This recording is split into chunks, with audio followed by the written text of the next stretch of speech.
চলো, আজ আমি তোমাদের একটা ভালো কথা বলি।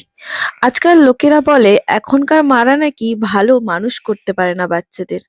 আগেকার মারা বাচ্চাদের খুব ভালো মানুষ করতো। আগেকার মারা নাকি বাচ্চাদের এইভাবে মানুষ করতো, ওভাবে মানুষ করতো, বিভিন্ন ভাবে বিভিন্ন কথাবার্তা বলে।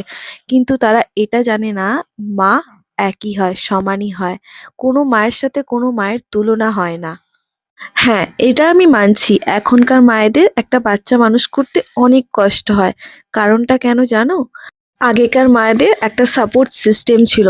কখনো দাদু, কখনো ঠাকুমা, কখনো কাকু, জেঠু, কেউ না কেউ বাচ্চাকে ধরতো। সেই মাটা ঠিকঠাক কাজ করতে পারতো।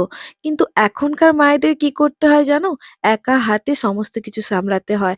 বাচ্চা, সংসার, সম্পর্ক সমস্ত কিছুর পরেও সেই মাটাকেই কথা শুনতে হয়, বাচ্চা ভালোভাবে মানুষ করছে না।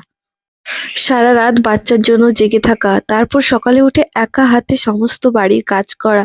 সেই মাটা যেমন শারীরিক দিক থেকে দুর্বল হয়, সেরকম মানসিক দিক থেকেও দুর্বল হয়ে পড়ে। বাচ্চা কেমন আছে সবাই জানতে চায়, কিন্তু একটা মা কেমন আছে কেউ জানতে চায় না। আর এখনকার মারা তো তাদের কষ্ট হলে কাউকে কিছু বলতেই চায় না। কেন জানো? বললেই তো বলবে নাটক করছে। এই ভয়ে তারা তাদের কষ্ট নিজেদের মধ্যেই দাবিয়ে রাখে। একজন বাবা ব্যস্ত থাকে, তার দাদু ঠাম্মি এরা সবাই ব্যস্ত থাকে যে যার নিজের কাজে।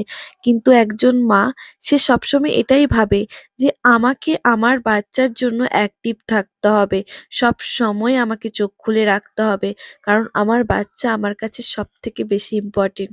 মানুষ তো বলবে যে বাচ্চাদের ভালো করে এখনকার মারা দেখছে না, মানুষ করছে না, কিন্তু একজন মাই জানে সে তার বাচ্চাকে কতটা ভালোবাসে আর সে তার বাচ্চার জন্য কি করতে পারে।